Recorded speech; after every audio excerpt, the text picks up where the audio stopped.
Pour déplier le lit inférieur de votre van aménagé, le plus pratique, c'est de s'asseoir sur la banquette arrière. Il faut tirer sur la commande et avancer la banquette au maximum vers l'avant. C'est le moment d'enlever les appuis-têtes et de les placer dans les rangements prévus pour ça, au dos du siège, et ensuite baisser le dossier. Il y a plusieurs boutons pour ça sur la banquette arrière. Ceux sur les côtés servent à gonfler un peu plus le capitonnage des sièges pour le voyage. Vous pouvez faire entrer ou sortir l'air pour replier le dossier. Appuyez simplement sur le bouton situé au-dessus au milieu jusqu'à ce que le dossier s'abaisse complètement vers l'arrière. C'est possible d'appuyer sur les deux boutons en même temps pour aller 2 fois plus vite. Quand les sièges sont complètement abaissés, vous pouvez tirer la couchette confort vers l'avant et profiter d'un lit super large et super confortable. Le vrai plus de ce van aménagé, c'est qu'on peut ouvrir les fenêtres en un clic sur le bouton situé ici sur les clés.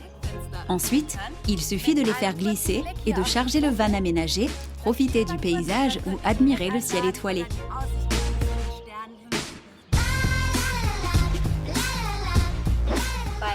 Rien n'a vraiment changé dans notre dernier modèle de Travel Home, si ce n'est l'ordinateur de bord, que je vais vous présenter sans plus tarder. Vous pouvez l'allumer et l'éteindre en appuyant sur ce bouton. Au-dessus, vous trouverez un écran tactile.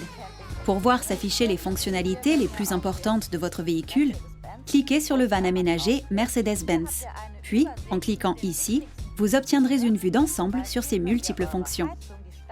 Ici, par exemple, vous pouvez allumer et éteindre votre chauffage. Il s'agit d'un chauffage d'appoint. En cliquant ici, vous verrez s'afficher la température ressentie à l'intérieur du véhicule. Vous pouvez la régler comme ceci. Nous souhaitons avoir une température de 20 degrés. Puis, cette barre bleue sur le côté indique si le chauffage est en marche. Lorsqu'il est bleu, le chauffage est allumé. Lorsqu'il ne l'est pas, le chauffage est éteint. Il suffit de cliquer dessus pour l'activer ou le désactiver. Attention, veillez à ne rien placer directement contre l'arrière du siège du conducteur. C'est là que se trouve le conduit par lequel sort l'air chaud de votre chauffage. Vous pouvez revenir au menu principal en cliquant sur cette icône en forme de mosaïque. Vous trouverez de ce côté des informations sur la batterie secondaire. Elle est actuellement chargée à 69% et peut bien sûr être rechargée en branchant votre véhicule à une prise électrique.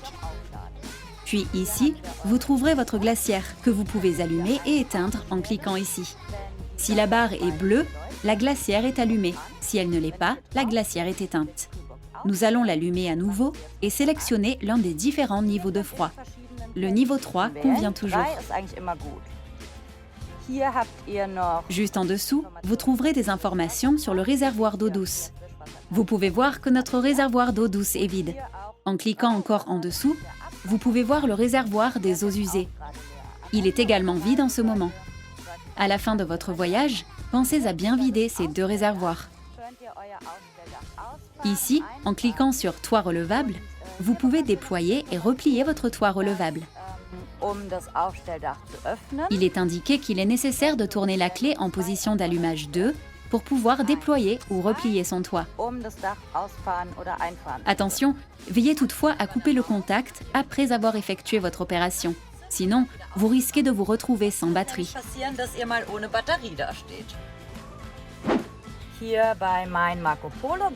En cliquant sur « Mon Marco Polo », vous pouvez prendre connaissance des dimensions exactes de votre véhicule. Vous pouvez également obtenir une vue latérale du toit, de l'avant ou encore de l'arrière de votre van aménagé. Cette fonctionnalité peut vous être utile si vous souhaitez prendre un ferry ou réserver une place de camping. Quand vous avez fini, vous pouvez éteindre l'ordinateur de bord. Ça y est, il est éteint. Pour créer votre salon dans le van aménagé, pour que plusieurs personnes puissent s'asseoir confortablement ensemble, vous pouvez faire pivoter les 2 sièges avant. Pour ça, il faut d'abord tirer le siège vers l'avant. Le dossier doit être le plus droit possible. Pour pouvoir faire pivoter les sièges, il faut évidemment que la porte reste ouverte. Et là, vous avez une petite manette noire. Vous tirez dessus et vous pouvez facilement faire pivoter le siège. C'est pareil que l'autre siège, évidemment. Et voilà, vous pouvez passer une bonne soirée à plusieurs, confortablement assis, même quand il pleut. Si vous voulez poser votre verre de vin, vous avez une table ici. Il suffit de la tirer vers l'avant, la redresser vers le haut et la placer comme ça. Ici, à l'arrière, vous avez encore plus d'espace de rangement. Une armoire avec 2 compartiments, un en haut, un en bas. Vous pouvez même retirer cette planche et suspendre une chemise ou un maillot de bain là-haut sur cette barre. Ici, il y a même un miroir et là derrière, un compartiment pour mettre toutes les petites choses que vous voulez avoir à portée de main.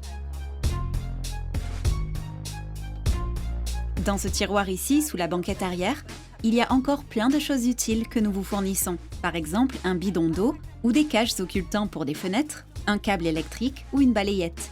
De temps en temps, on peut en avoir besoin.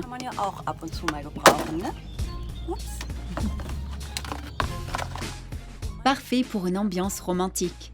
Le soir, vous avez non seulement une lumière juste ici en haut, que vous pouvez d'ailleurs tamiser, mais aussi ici un interrupteur pour la lumière indirecte, une prise USB pour charger votre téléphone, ainsi qu'une prise 230 volts qui ne fonctionne que quand votre van est relié à l'électricité.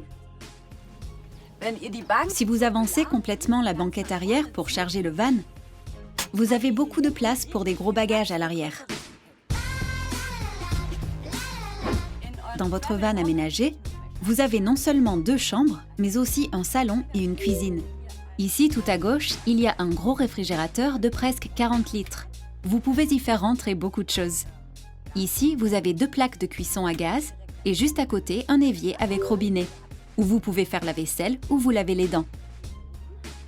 En haut, vous avez encore des rangements, par exemple pour les ustensiles de cuisine. On vous fournit même un kit de cuisine pratique qui contient des casseroles, des assiettes, des tasses, des couverts, tout ce dont on a besoin pour faire la cuisine et même une cafetière à espresso. Et ici en bas, vous avez encore plus de rangements pour vos aliments et toutes les autres choses que vous emmenez. Pour déployer le toit de votre Travel Home, il vous faut tout d'abord placer la clé à l'horizontale. Quand tout clignote, c'est bon. Vous entrez dans l'ordinateur de bord en cliquant sur ce bouton et vous tournez la petite molette jusqu'à ce que le symbole du van apparaisse.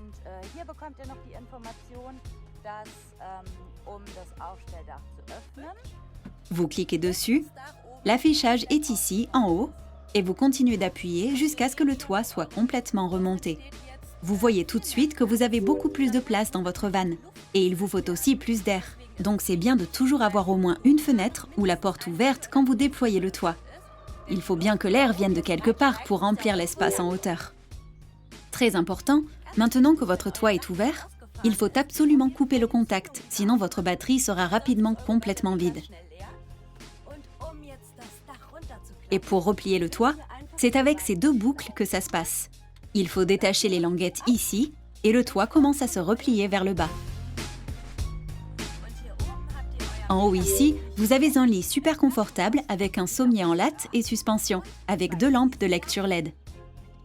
Elles sont même réglables.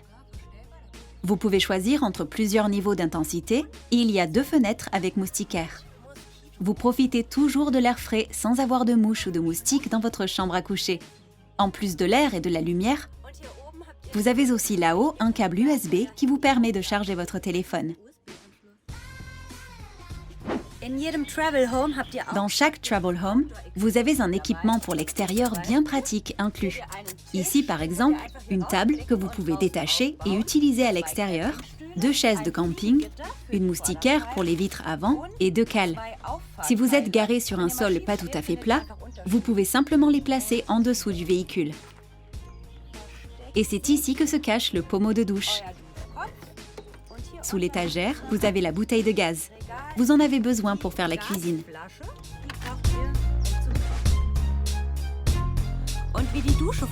Je vais vous montrer comment la douche fonctionne.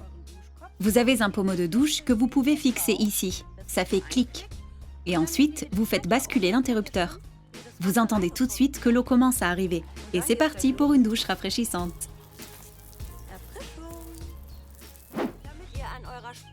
Pour avoir de l'eau pour l'évier et la douche, vous pouvez remplir votre réservoir d'eau.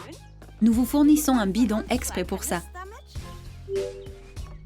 Attention à ne surtout pas confondre. Dans ce réservoir, il ne faut mettre que de l'eau. C'est pour ça qu'il y a écrit en gros « eau » dessus. Il ne faut jamais mettre de carburant dedans. Je vais vous montrer tout à l'heure où faire le plein de carburant. Ici, il y a encore une prise électrique. C'est là que vous pouvez brancher le câble électrique fourni à votre emplacement de camping. Comme ça, vous avez l'électricité dans le van. Juste à côté du siège conducteur, il y a un rabat et c'est là que se trouve l'encoche pour faire le plein de carburant.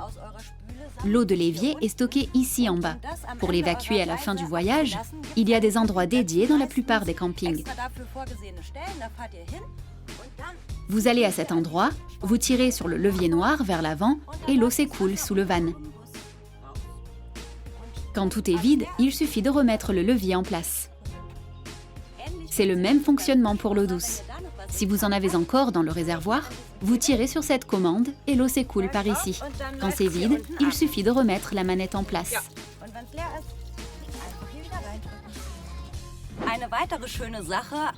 Une autre chose très sympa dans le Travel Home, c'est la marquise.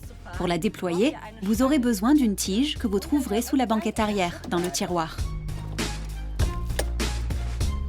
Pour déployer la marquise, il vaut mieux fermer la porte. Comme ça, vous avez plus de place pour mouliner et risquez moins de rayer la voiture sans faire exprès. Pour commencer, vous la déployez, mais pas complètement, sur 50 cm environ seulement. Sinon, elle vient dans votre direction et peut vous tomber sur la tête. Les pieds s'installent rapidement. Il faut les sortir en desserrant un peu la vis, puis en la resserrant bien une fois le pied installé au sol.